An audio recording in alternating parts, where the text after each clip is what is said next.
안녕하세요. 미국 주식 연구센터입니다. 노보 노디스크가 2024년 4분기 실적을 발표하면서 또 한 번 시장의 기대를 뛰어넘는 성과를 기록을 했습니다. 오젬픽과 위고비를 중심으로 한 GLP-1 계열 치료제가 폭발적인 성장세를 보이며 회사의 실적을 견인했고, 이를 통해 노보 노디스크는 비만, 당뇨 치료 시장에서 독보적인 위치를 더욱 공고했습니다. 그러나 2025년에는 지금과 같은 초고속 성장이 지속될 수 있을지에 대한 의문이 제기되고 있는데요. 경쟁 업체인 일라이 릴리의 공격적인 시장 확장, 그리고 미국 정부의 약가 규제, 그리고 공급망 관리 문제 등 여러 변수가 이 기업의 향후 실적에 영향을 미칠 수 있기 때문입니다. 그래서 이번 영상에서는 노보노디스크의 2024년 실적을 분석하고 회사의 성장 동력, 리스크, 그리고 투자자로서 고려해야 할 핵심 포인트를 살펴보겠습니다. 자, 먼저 2024년 실적입니다.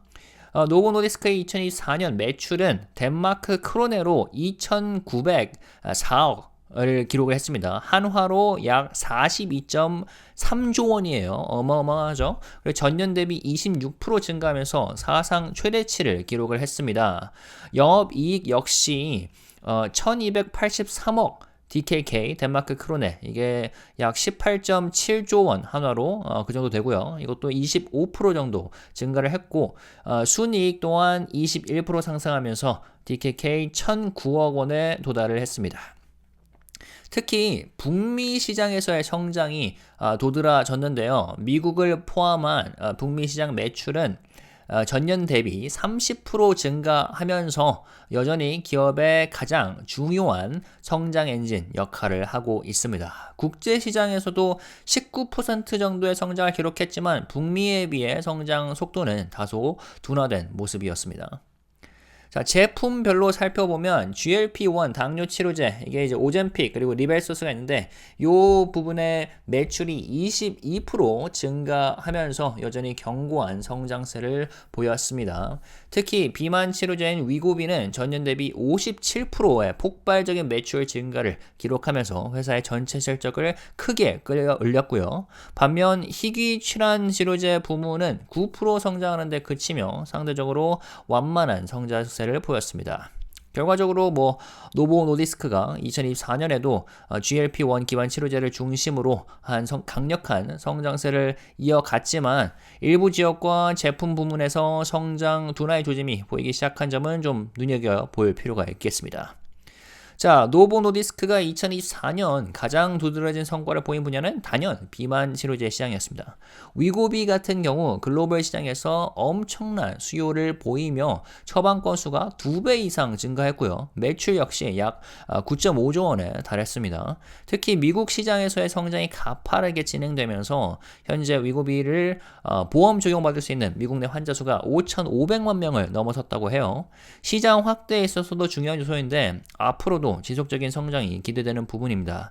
그러나 공급망 문제는 여전히 좀 해결해야 할 과제로 보입니다.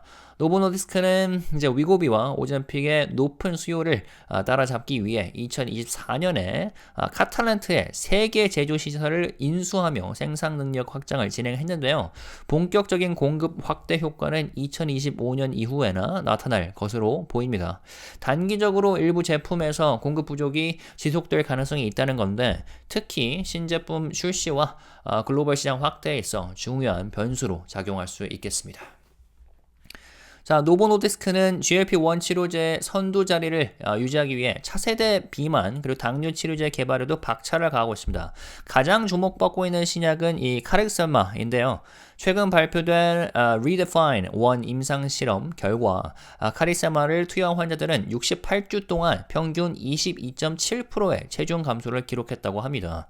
기존 위고비 16.1% 위고비보다 뛰어난 효과를 보여준 것인데 일부 예상치는 이제 25% 감량에는 다소 못 미치는 결과였습니다.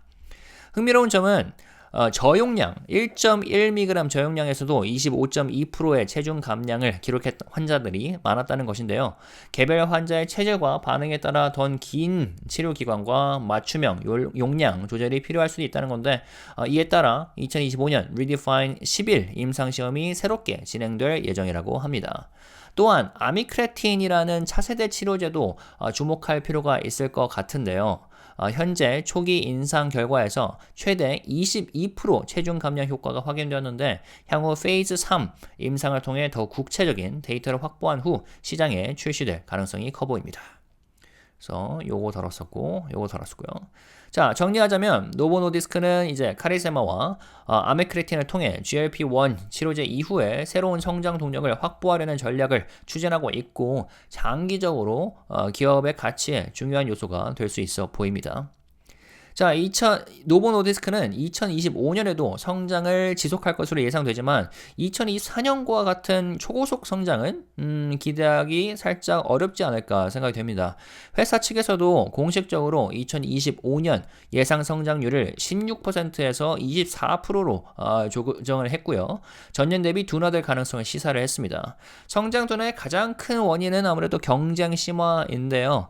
일라이 릴리는 가장 큰 경쟁사죠. 자사의 GLP-1 치료제인 문제로 젯바운드의 생산량을 60% 이상 확대할 계획인데 이를 통해 노보노디스크가 이제 꽉 잡고 있는 비만 치료 시장에 좀 뭐랄까 도전자 역할을 하고 있죠. 그리고 이 둘의 경쟁이 굉장히 심화된 상태이고요.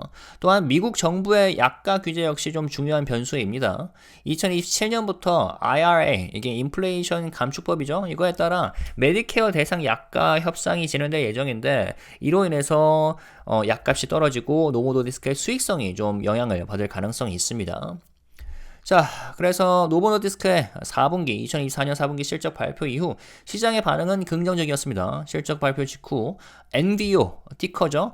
NVO 주가는 한때 3.9% 상승하면서 투자자들의 기대감을 반영을 했고요. 아무래도 이제 매출과 영업이익이 시장 예상치를 상회한 점이 주가 상승의 주요 요인이었는데 특히 비만 치료제 사업의 강력한 성장세가 투자 심리를 자극한 것으로 보입니다. 그러나 2025년 성장률 전망이 2024년보다 둔화될 것이라는 회사의 공식 발표가 나오면서 일부 투자자들은 신중한 태도를 보이고 있고요. 그리고 시장에서는 이제 초고속 성장기가 끝나가는 거 아니냐는 우려가 제기되면서 또 일라일릴리와의 경쟁 심화 역시 좀 예의주시해야 될 것으로 보입니다. 현재 MBO 주식을 커버 중인 애널리스트 8명 중 매수 의견은 5명, 홀드 의견은 2명, 매도 의견은 1명입니다. 목표가 평균은 약 $100로 지금보다 15% 정도 높고요. 노보노디스크는 여전히 비만, 당뇨 치료제 시장의 선두주자이고 장기적인 성장 가능성이 높은 기업이라고 생각합니다.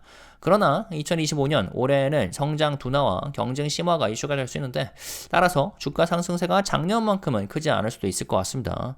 또한 이제 고점을 찍은 뒤 진행된 조정이 아직까지 마무리되지 않았을 가능성도 좀 고려를 해야겠습니다. 좀 눈에 띄는 반등이 이루어져야 될 것으로 보여요. 아무튼 여러분의 댓글, 여러분의 의견, 이번 실적에 대해서 그리고 올해 주가 전망에 대해서 또 일라이 릴리와의 이런 경쟁에 대해서 의견 나누시면 감사하겠습니다. 댓글 남겨주시고요. 그리고 구독과 좋아요, 그리고 알림 설정까지 하시면 앞으로도 업데이트 받아보실 수 있습니다. 이상으로 미국 주식 연구센터였습니다. 감사합니다.